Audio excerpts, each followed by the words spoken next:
Okay, I think we'll declare it 9 o'clock and begin with the first lecture of the day, which is titled in your program, The Austrian Theory of the Business Cycle. Actually, I think of this material as a little more general than that. I call it capital-based macroeconomics, and the most well-developed aspect of that theory is the business cycle. But if you look at my book, Time and Money, you'll see that I deal with other issues that aren't business cycles. I deal with fiscal issues, I deal with tax reform, consumption tax versus income tax, and I deal with the idea of infrastructure and how that looks in this framework. But this morning it's going to be the theory of the business cycle. I don't want to save my punchline to the end. I want you to see how this works out. The distinction we'll be making throughout the hour is a distinction between sustainable growth and unsustainable growth.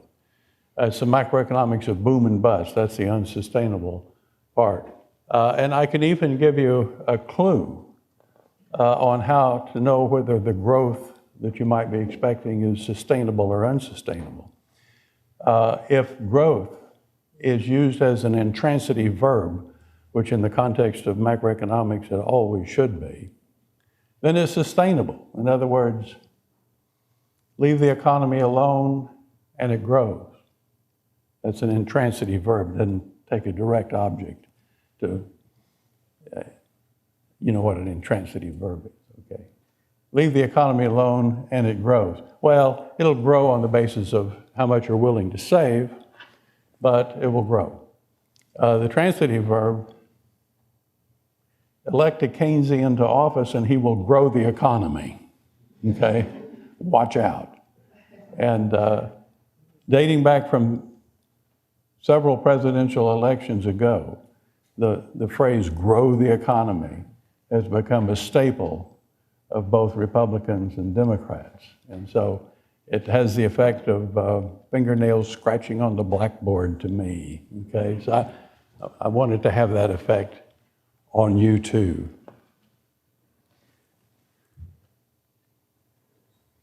So I want to start out by just setting up the elements of capital-based macro, or the theory of the business cycle. And what I want you to see is that I'm using, to the extent possible, some off-the-shelf graphics that can go together and tell the story of boom and bust. Production possibilities frontier will be somewhere in the first 10 pages of every elementary textbook that you pick up today, although it doesn't come into play in the exposition of business cycle in those texts. The loanable funds market is a staple, it comes out of Alfred Marshall. It was developed by Dennis Robertson, a British economist. And it's a workhorse in macroeconomics of the Austrian school, but tends not to get used, certainly in the Keynesian theory, as we'll see. The structure of production is the only one that's sort of uniquely Austrian. That's what's so Austrian about the Austrian theory. It's at stages of production, the Hayekian triangle and all that. You've seen it before, even in my lectures, and you've seen it in other people's, so you should be prepared to see that. And labor markets, well, of course, that's heavy in Keynes. It's all about labor, unemployment, and malfunction of the labor market because wages are sticky downwards and all that. But in the Austrian view, we have to have stage-specific labor markets to tell a better story. So that's what it's all about. And the applications, as the cover slide indicated, are about sustainable growth supported by savings, and unsustainable growth is triggered by credit creation. Now, one of the things you'll note about this lecture, and especially if you keep looking at your watch from time to time, is that most of this lecture, probably 2/3 of it, will be dealing with the sustainable growth. And I do that because of a particular methodological maxim articulated by Hayek. I think that comes up next, we'll see. Well, there's Mises and Hayek. Mises originated the Austrian theory of the business cycle, I can say now, over 100 years ago, okay, 2000, from 2013, clear back to 1912, in Theory of Money and Credit. And in that book, it's only a few pages near the end where he sets out the Austrian theory, and it was developed by and large by Hayek in the late 20s and throughout the 1930s. And I'll turn now to this methodological point, which seems to command assent just on reading it, okay? Before we can even ask how things might go wrong, we must first explain how they could ever go right, okay? One's a prerequisite of the other, surely, okay? And I remember in an article that I wrote about Hayek and Keynes, I mentioned about Keynes that he passed over the first question. Well, partly because he saw no way the market could go right, okay? And I brought this up to some mainstream economists, and the response was, well, he's in good company because no one explains how it could go right. Well, the Austrians do, okay? The Austrians do. And they consider it a prerequisite. So I start out with this production possibilities frontier. I hope the light on the screen doesn't wash it out completely, but so we've got investment on the horizontal axis and consumption on the vertical axis. And it shows that there's a trade-off. There are alternative ways of using resources. So you can invest with them, or you can consume goods that have already been produced, okay?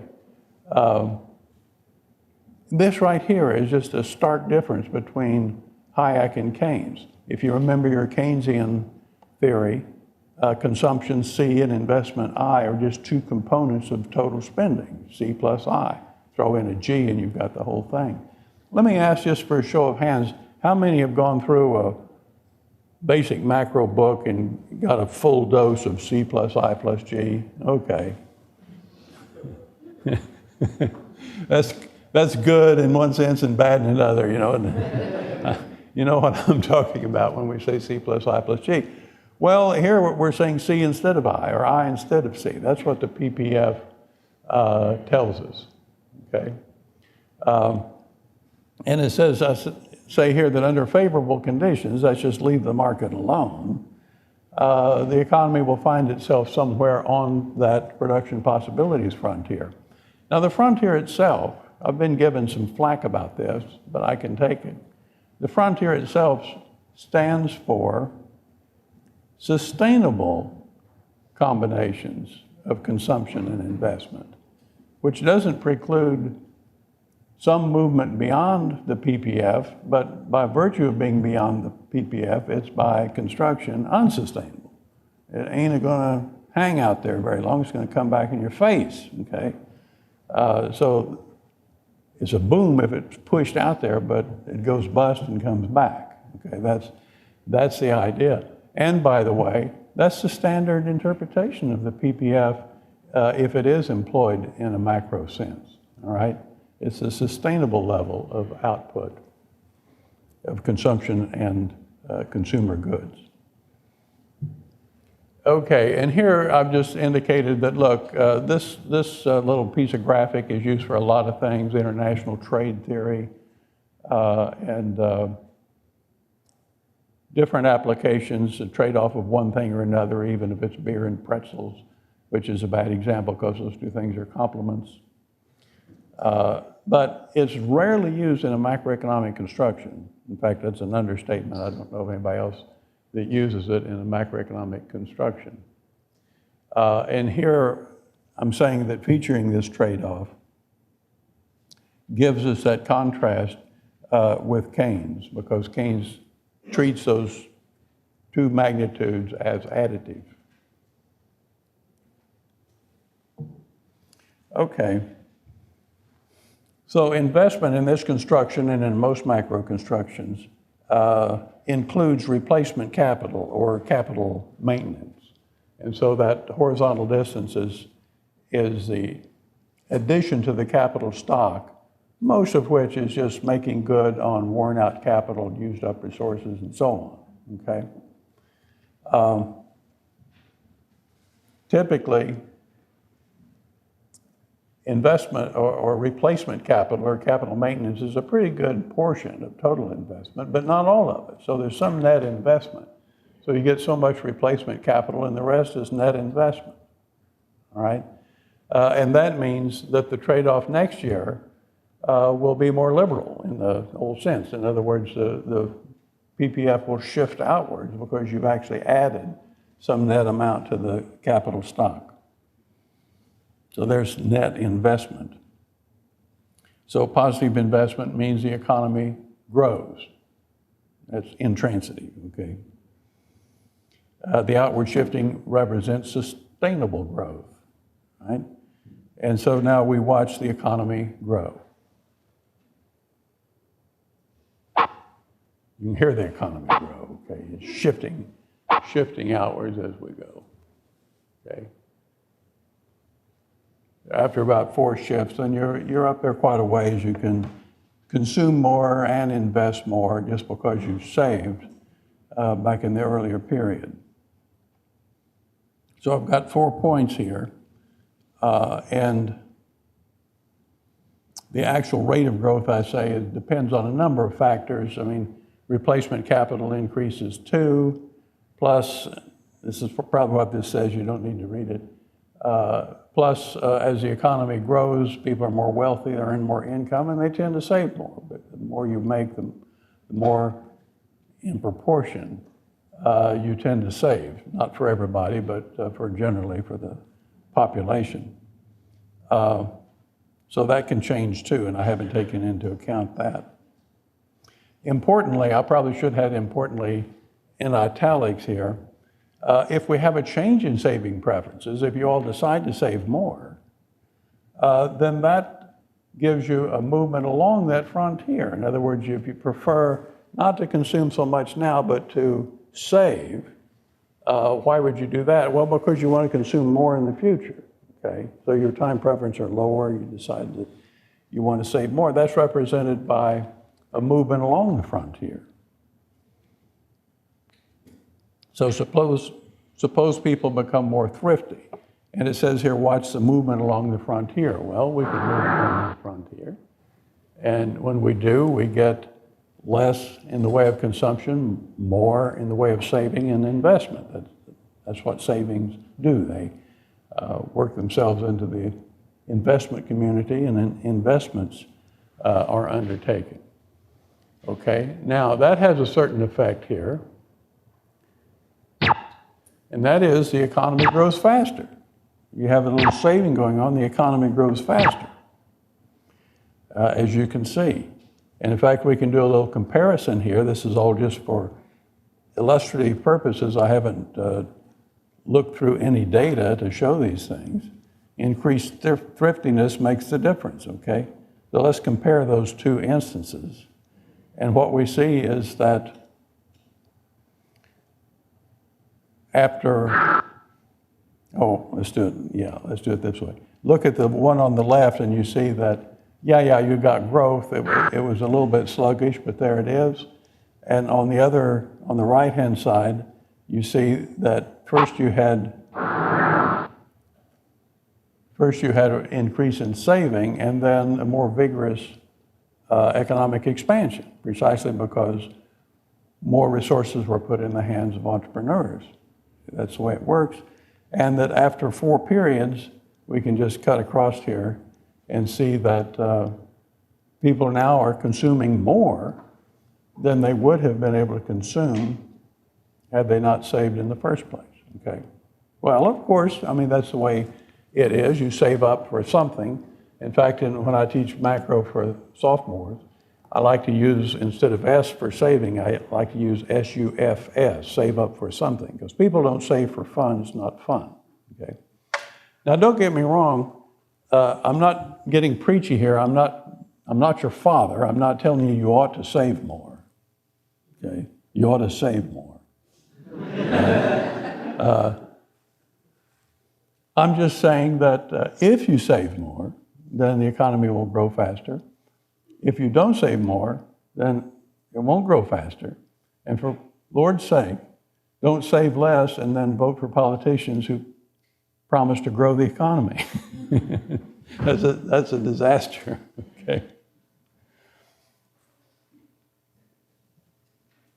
Okay, now I look at the loanable funds market here.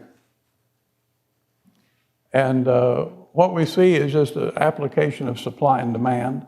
And this comes out of Marshall, 1890. You have a supply of it, which is just to say the more interest you're paid for saving, the more likely you're willing to save. And this gets demonstrated in recent years in the opposite direction. If you're earning 0.7% on your certificate of deposit, you might as well cash it out and buy a new car or something, heck with it.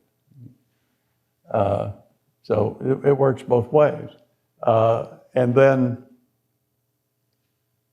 the demand for loanable funds, of course, is the demand on the part of people undertaking investment. I actually net out consumer borrowing on the supply side. In other words, how much do people in general or in the aggregate devote their income to saving, realizing that some people may be dissaving. In other words, they may be borrowing and buying widescreen TVs and new golf bags and that sort of thing. But the saving here is the net saving done by income earners. And the demand then is the entrepreneurs borrowing the money to undertake investments. Okay, that's the way it is. And of course, the interest rate simply equilibrates that market like other prices equilibrate their own markets.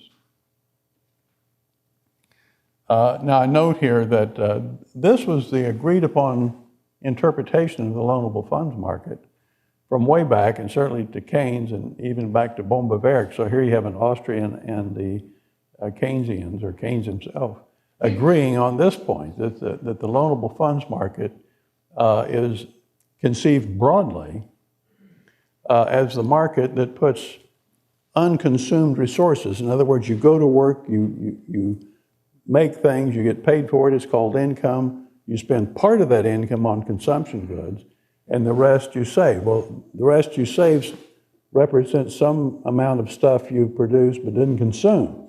If that's true on an economy-wide basis, then that's the part of output that can be used for investment purposes. And the way it gets put in the hands of the entrepreneurs that are going to invest it is through this loanable funds market, okay? So they take command of the unconsumed resources and use it to beef up the stages of production, beef up the economy, and give you growth. So that's sort of the macro meaning of that whole diagram. Okay, now what that amounts to is that horizontal axis, which represents supply of savings, demand for savings, it also represents the investable resources. That stands with those savings. The entrepreneurs can buy the output that was produced in the period but not consumed, okay? Because that's the same output that would be represented by your saving. You didn't consume, right? So that's the way that works.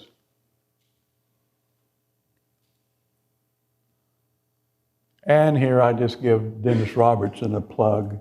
He was the one that developed it and used it to hit Keynes over the head with, by the way.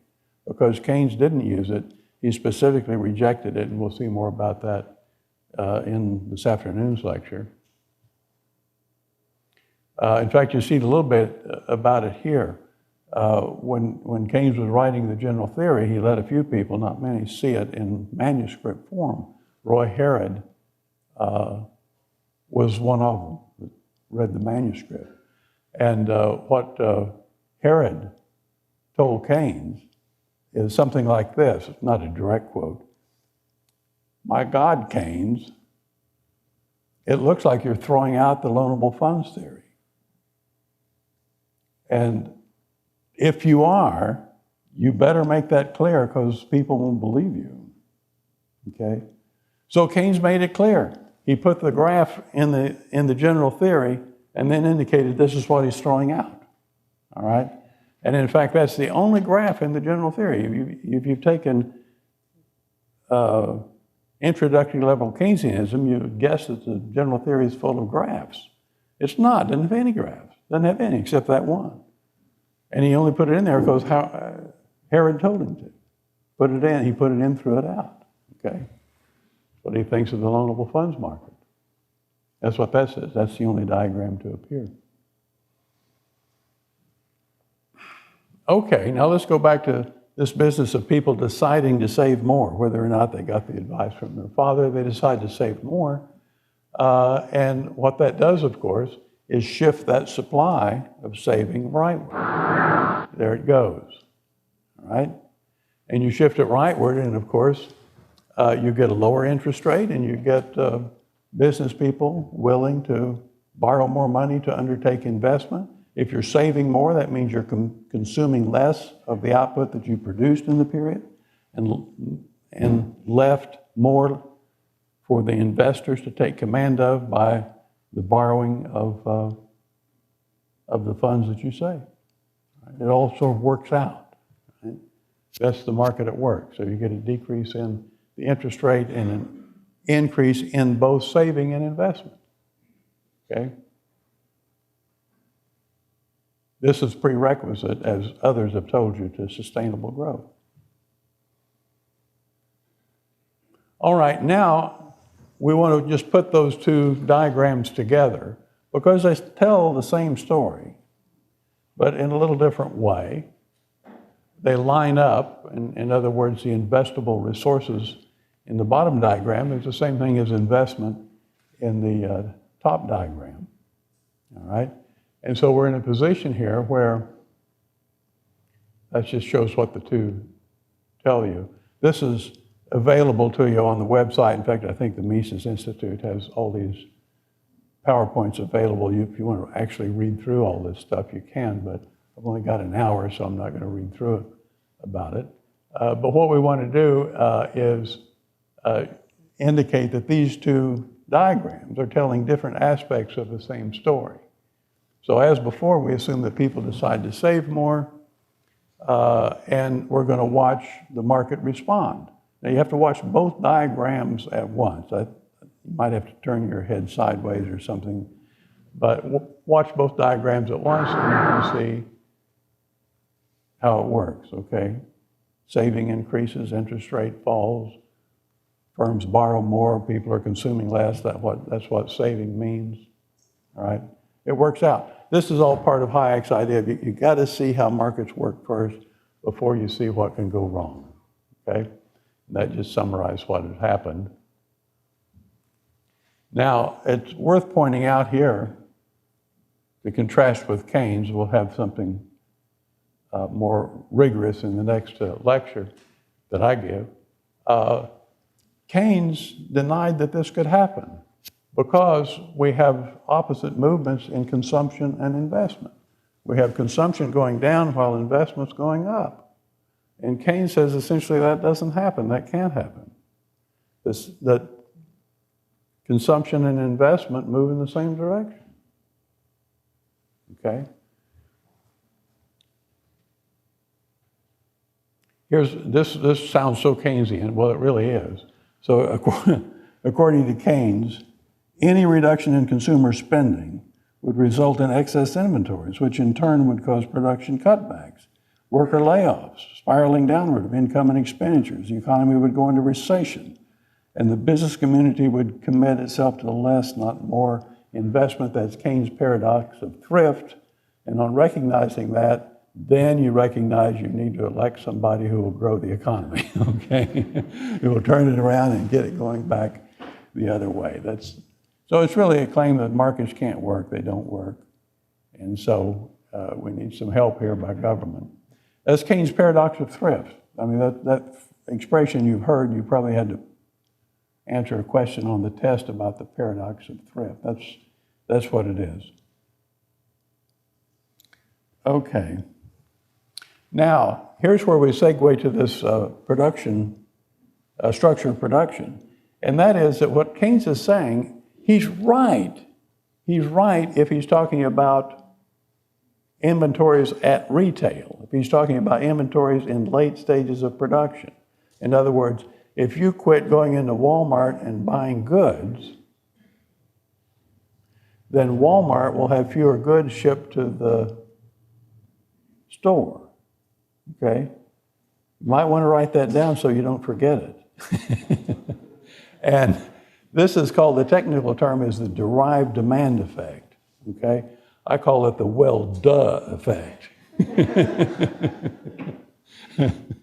And Keynes thought the well-duh effect was the only effect. All right? But the other effect is the reduction of interest rates. Okay? And the reduction of interest rates means that people that are starting to produce something that requires some investment in an early stage can get the financing more cheaply and can expect to be able to sell the goods when they come to fruition if he's a good entrepreneur. Because people are saving now, and people don't save for fun. It's not fun. They save up for something.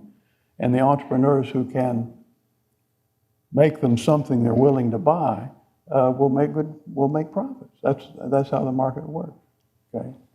So it does require some entrepreneurs here, but of course, no one ever doubted that who advocates market solutions to economic problems. So in the early stages of production, then you get the opposite effect. In other words, you get a decrease in consumption of current consumer goods to give you an increase in production in early stages of production that are aimed at providing consumption in the more remote future where people have saved up funds that they can spend. All right? Now, it's not all mechanical at all. It takes some foresight, it takes some entrepreneurship, it takes some luck, probably, but that's the way that markets can work. And that's the interest rate effect dominates in the long term. Okay, so in the early stages of production, the interest rate effect dominates. In the late stage, the well-duh effect will demonstrate. So to keep track of that, that's why you need that structure of production. And I can go through this maybe a little more quickly. Not much, we went through it pretty quickly last time.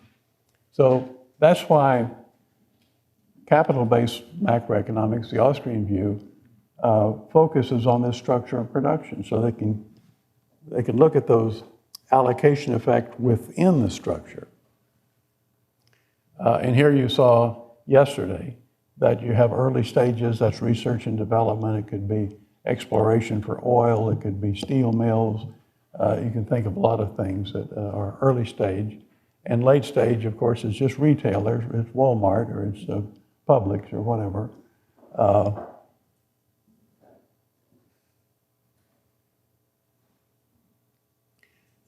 Dividing the stages into 5 is just for pedagogical reasons. So you could have some going up more than others, some going down more than others, something in the middle not going anywhere, and so on. Okay, there's nothing unique about the 5. You can make it 55 if you want, but it's harder to see that way. I've had people ask me now, just how many stages of production are there anyway? I've heard mainstream economists ask, has anyone figured out how many goods there are? So this is pedagogy, people. We got 5 stages of production. Okay. And the point here is there's always 2 interpretations. And I had to do this for my sophomores because when I started talking about resources going from the late stages to the early stages, they say, that's time travel. You can't do that. So 2 interpretations. One, it's a process where resources go through the stages of production from early to late. On the other hand, it's something that's going on in all stages at the same time. In other words, if at Mises University we took field trips, we could go out to different producers that were each in a different stage of production. We don't have to wait till tomorrow to find the next stage. Okay, they're all going on at once. It's just that they're aiming for output at a different point in time. So it's possible for somebody in the late stage of production to transfer to the early stage of production. You know, a greeter at Walmart can become a security person at a steel mill. All right, so he's gone from late to early without any time travel. Okay, so watch the goods in process move through the stages of production. We saw that yesterday. So let's just show we're going from left to right and not down from up to down or in any other direction. Okay.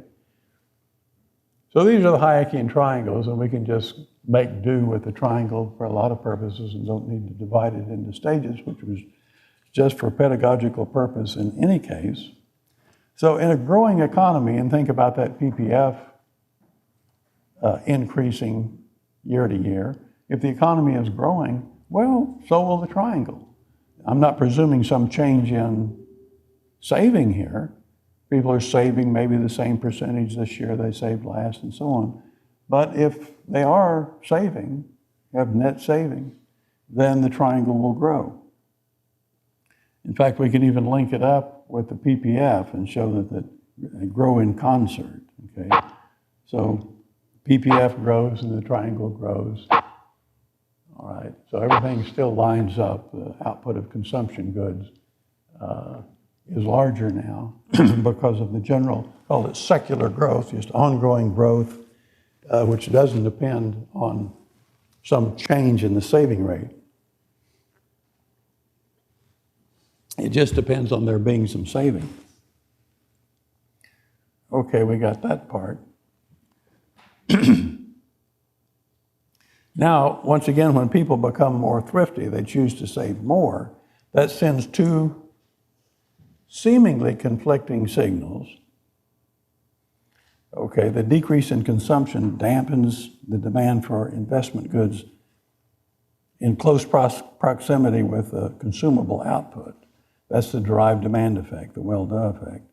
And reduced interest rates, which means lower borrowing costs, stimulates demand for investment goods that are temporarily remote for a consumer good. That's the interest rate effect, or sometimes called the time discount effect.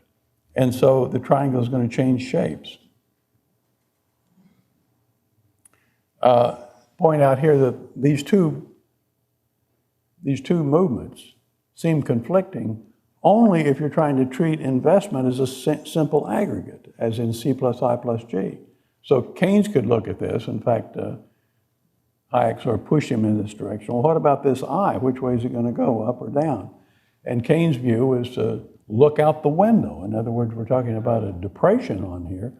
Look out the window, see which effect dominated. Did it go down or did it go up? Well, it went down. You know, we're in a depression, Hayek. It must be that derived demand effect that carried the day. And of course, if you disaggregate within the investment sector, you get both effects. They just work at different points in the triangle. That's what this says. Well, there's something you want to see, because it really was in this context when Hayek reviewed Keynes' earlier book, his treatise on money. He made the statement that Keynes' aggregates conceal the most fundamental mechanisms of change. And this is essentially what he meant, except in that context, Keynes was aggregating profits. The treatise on money enters total profits as one of the key variables. And of course, the economy it's not run by total profits, it's run by differential profits. You know, some losses, those people go out of business, some gains, those people get better, you know, and so on. So if you're going to just look at total profits, you've aggregated yourself out of any chance of understanding what's going on. So Keynes aggregates conceal the most fundamental mechanisms of change.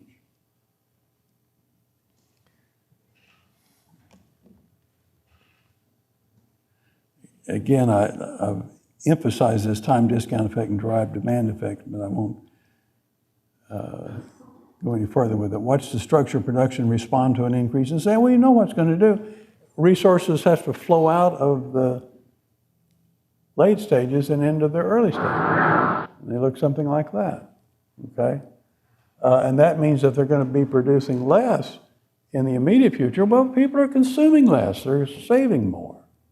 But it'll have more available in the more distant future. Well, people are saving up for buying things in the more distant future. That's how the market is at work for you and for me, for both savers and investors.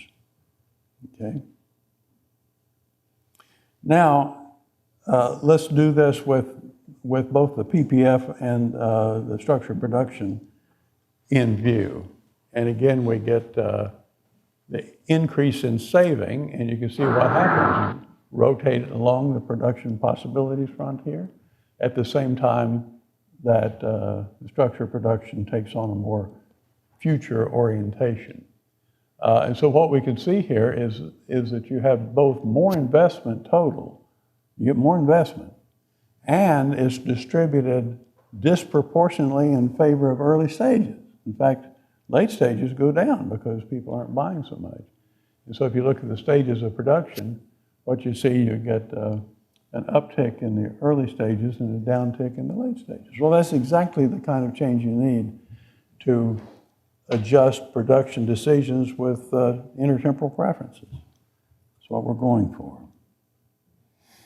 Structure is given more of a future orientation. Okay, we get it.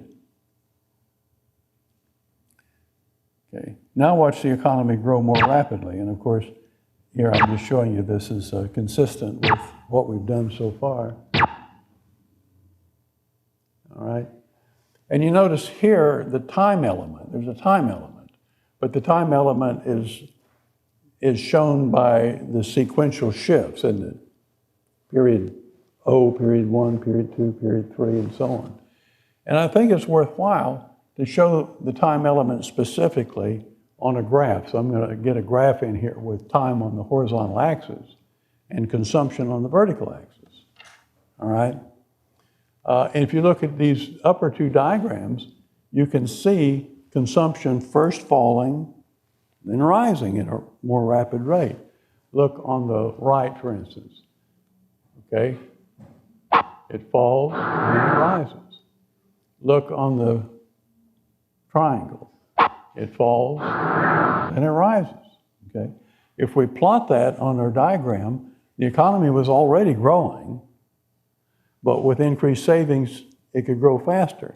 So it looks like this. It's growing, and then people start saving, after which the economy grows faster. Now, I made this dramatic where it actually goes way down. Chances are it would just slow in growth and then rise, you know. But I want the people in the back of the room to be able to see that, you know, it changed like it was supposed to. And eventually it will surpass where you would have been. Well, that's what this story is all about. In other words, this is a market mechanism that allows you to trade off consumption in the near future for more consumption in the more distant future. You can even see where that is on the diagram. So you're giving up all that consumption voluntarily, and you're going to get in exchange more consumption in the more distant future when you can spend those savings. And now, quickly, I want to move through this application to stage-specific labor markets. And all I have to do here is look at supply and demand diagrams for labor, but at different stages. And I'm just going to use two because it gets pretty cluttered if I try to use all five. And those diagrams are just taking the place of the photographs you saw earlier about the researcher and the retail manager. But what we notice is that the demand for labor moves differentially in those markets. Keynes always talk about the demand for labor, the market for labor. No, you can't do that. You have to look at labor in the different stages or look at other resources in the different stages. Labor tends to be more mobile than a lot of sorts of capital, but some isn't. I mean, you can have specific labor, you can have non-specific capital, but typically economists like to think of labor as the most mobile factor. And so what you can see here is that if you watch the demand curves in these two diagrams, a change in the saving rate, more saving, is going to reduce the demand for labor in the late stages and increase the demand for labor in the early stages. All right? Let's see if we can do that. That's what that says. So watch the economy respond to an increase in saving and watch the labor market. It moves with that triangle. In fact, the dynamics of the labor market is what helps bring about the movement of labor from late stages to early stages here. Hayek even mentions the term he uses, a wage rate gradient. A gradient here is just an increase over stages, you know, in other words, from early to late. And it shows up graphically here as the slope of that line. In other words, well, conceptually as the slope of that line. I'm going between two different graphs here. And if you look in the second edition of Prices and Production, he has a diagram something like that in a footnote where he shows the wage rate gradient. Well, that's what it looks like in my own reckoning. So I'm true to Hayek in this case. All right, now we can put it all together. And look, we've got the loanable funds market, production possibility frontier, we've got structured production, stage-specific labor markets, and they all fit together.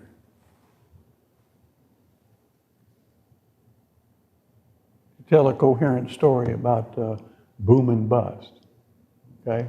And now you have to watch the economy respond to an increase in saving. Well, you know how it's going to work. You've seen it separately, but what I want you to see now is that it's really poetry in motion. It's an orchestration.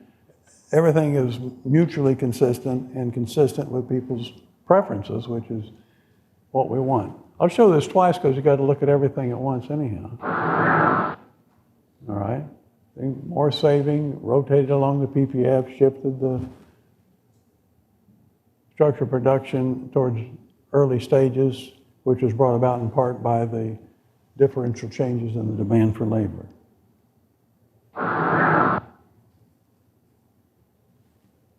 Show it again. Okay. Now, see, it's a 20 or maybe even 18 to 10, and I've just gotten through dealing with how the market works. But once I've set myself up in the sense that now I can show very easily what happens when things go wrong. What happens when a politician tries to grow the economy. And I'm going to start out, I want to give myself a little extra credibility here by showing Steve Hanke, because I can't look that stern, okay? That's a stern-looking guy. And what you know is whatever he says is probably true, okay? So look what he says, and he says this in May of 2008. Think how that corresponds to the crash. He's a little ahead of the curve, a little ahead of the game, isn't he? So look what he says. With interest rates artificially low, and boy were they, not as much as they are now, but boy were they, consumers reduced saving. They reduced saving, okay? Because they're artificially low. They're not low because people have decided to save more. They're low because the government says you can't have that much money for saving. I'm not going to reward you for saving. I'm okay with save less. Reduce saving in favor of consumption, and entrepreneurs increase the rate of investment spending because they're getting cheap financing. And then you have an imbalance between saving and investment. You have an economy on an unsustainable growth path. This, in a nutshell, is a lesson the Austrian critique of central banking developed in the 20s and 30s. That's Steve Hanke.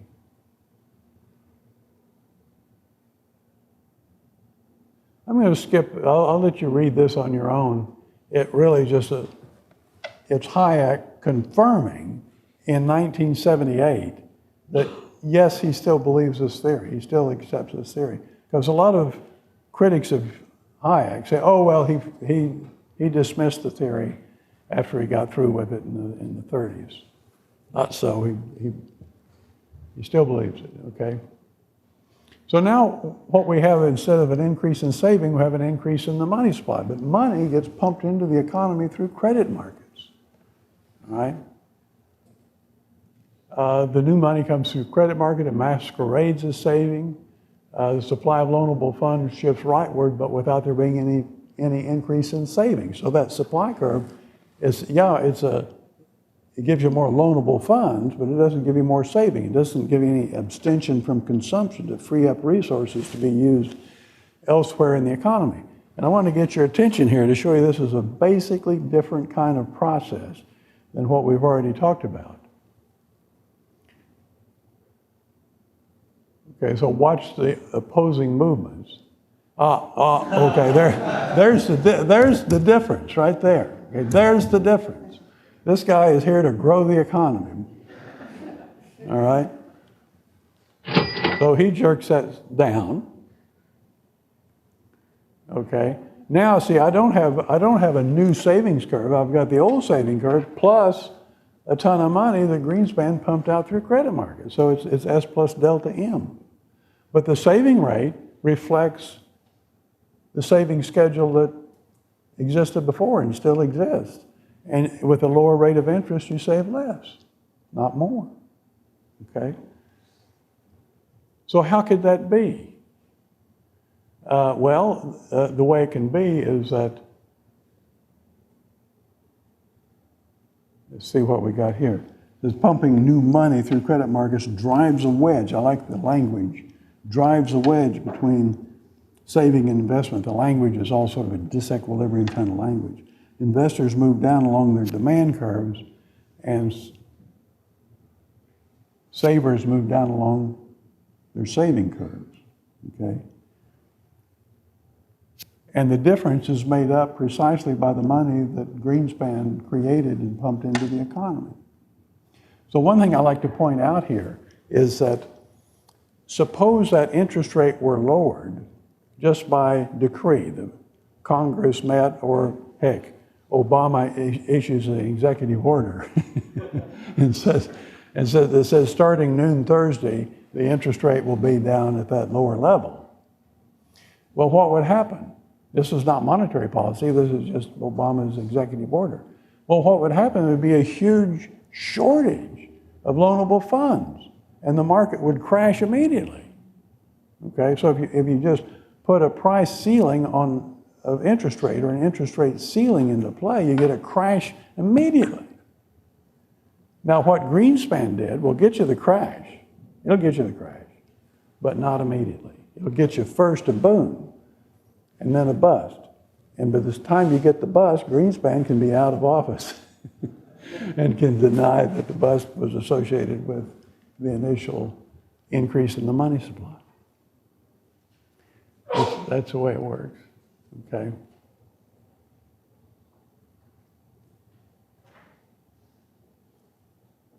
Okay, now all we have to do is sort of trace this around to see what's going up. And what we see is there's just a basic conflict about how much people are going to save and how much people are going to invest. And if you trace it upstairs there, you see that for the investors, they're thinking about spending more on investment, getting the economy growing faster. So they're moving along the PPF in that direction. The savers, they're not saving, they're out buying the widescreen TV and the new bag of golf clubs. Okay? So they're going that direction. Now they can't both be happening at the same time, because you got two different points along the curve. And in fact, the way we could look at it is notice that consumers are pushing upwards, consumption is measured vertically, investors are pushing rightward. That's the way investment, and if you resolve those two vectors, you get the pushes beyond the PPF.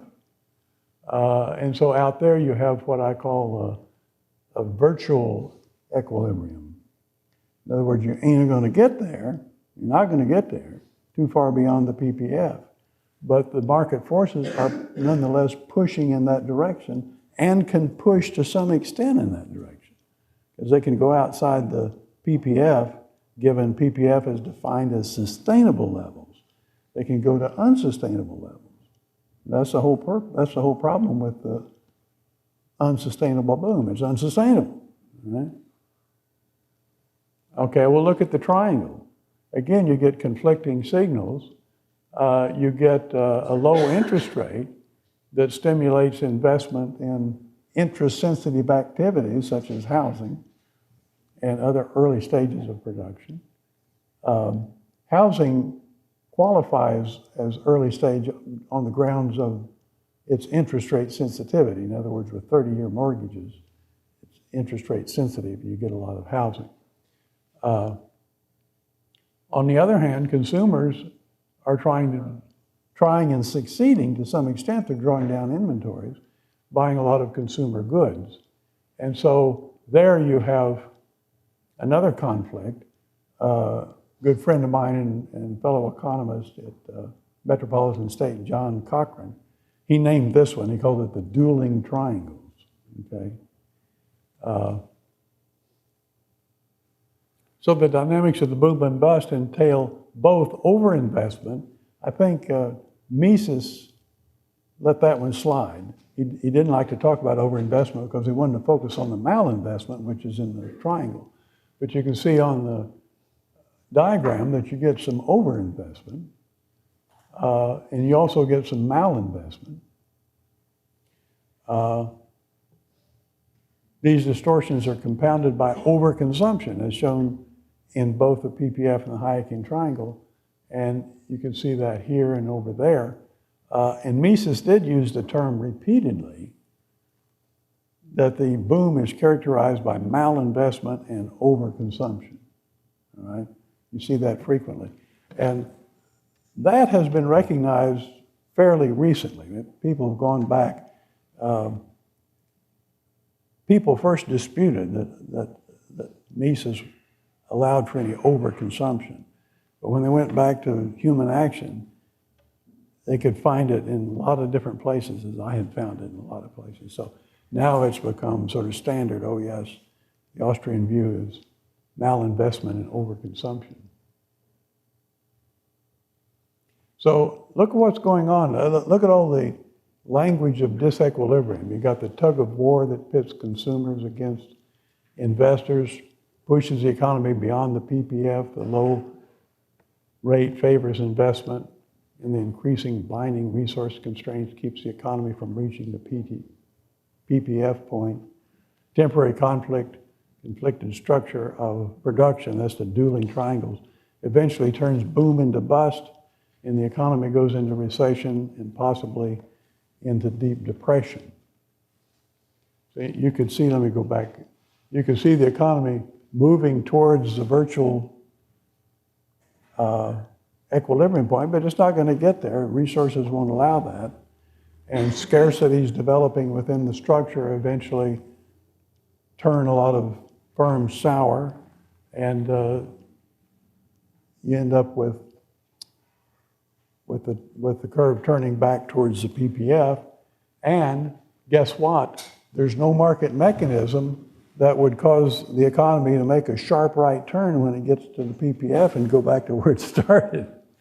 The economy can cave into deep depression. In fact, Hayek, writing well before Keynes's general theory, identified that as the secondary deflation or secondary depression, that the primary problem was all the misadjustments caused by the monetary expansion, but when the economy is trying to sort itself out, it can get into a spiraling downwards as a secondary effect. Now, that means secondary in terms of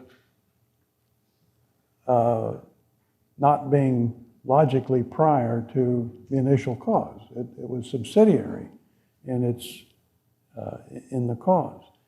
It may well be that the damage done to the economy by the secondary depression outweighed in magnitude the initial damage done by the misallocation. That doesn't change the nature of the Austrian theory at all. In fact, the analogy I like to use is there are some people who study earthquakes and look at the earthquake in San Francisco in 07, is that right? 06? Around there somewhere. You know, some people say that it was the earthquake that caused all the damage in San Francisco. But others who've looked at the data more carefully, written articles for publication, say that that's just not true. That's not true. It was the fires that broke out after the earthquake broke gas lines. That's what caused the damage in San Francisco. You buy that? You buy that? It wasn't an earthquake. It was the fires. Give me a break. It was the earthquake compounded by the fires, we're sorry. And here, it's the misallocation of resources compounded by the spiraling downwards. Now, one more point here that'll come into play in our next lecture is just sort of squint your eyes. I mean, it's hard to see this screen anyhow because of the light, but squint your eyes and look at the screen, and the thing that stands out for you is that big orange arrow pointing downward. By the way, if you haven't guessed it, orange and blue are used in these diagrams because it's Auburn colors. I mean, that's orange and blue. Okay. So when Keynes looked at that orange diagram, or the orange arrow, that's all he saw. That's all he saw. And that was his basis for saying that the interest rate was the well-duh effect and not any other effect, because things were going downward. So all the Keynesian stuff that you had to learn in school were just in terms of how long that arrow is and how fast things fell given changes in this and that and whatever. In fact, in Keynesian theory, the sort of the summary principle, you can use this on an exam if you're taking it, use this to help get your answers correct. If anything happens in the economy, if anything happens, the economy crashes. Because prices, wages, and interest rate, they're all sticky downwards, and the economy might be at full employment only by accident. But if anything changes, if any market condition changes, then that'll be at odds with what the economy is trying to do, and it'll cause it to crash, and as represented by that arrow. Okay. Now, there's the language of disequilibrium, and we put it all together.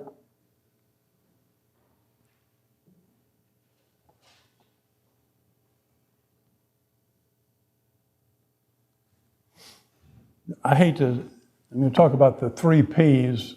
It makes it sound like a management course or something, you know, where you have to learn the 3 Ps or whatever. Padding the supply of loanable funds with new money drives a wedge between saving and investment.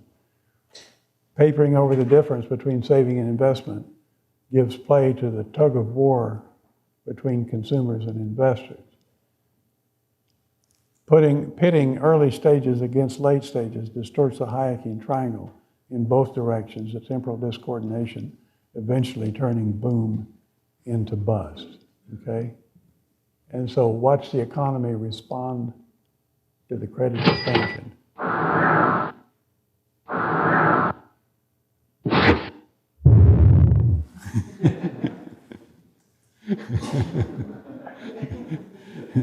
He's the one that called mea culpa, you know. Poor old Bernanke had taken the order, wasn't too happy. And this next picture, you're all too young probably to recognize it, but some oldies in here will. Who's that? Joe the plumber. How old are you? 34. Oh yeah, okay. Joe the plumber. He was the one that raised so much cane a couple of elections ago. Just somebody in the private sector that says, can't you people get it straight, you know, and keep the government off of our back? Just a couple of quotes here, and then I'll quit. Voices in the wilderness. There was recognition of the Austrian business cycle theory as it applied to dot-com boom and bust. It comes in 2002, and this is an unsigned editorial in The Economist, a lot of them are. The recent business cycles in both America and Japan display many Austrian features. Leijonhufvud is a Swedish economist, and he's writing in 2008, look what he says, operating an interest targeting regime. Here's a guy, you know, Greenspan trying to hold interest rates at a certain level. The Fed was lured into keeping rates for far too low for far too long. The result was inflation of asset prices at its early stage, combined with the general deterioration of credit quality. That's Fannie Mae, Freddie Mac. This, of course, does not make a Keynesian story. It's rather a variation, that's Freddie Mae, Fred, and Fannie Mac, on the Austrian overinvestment theme, okay?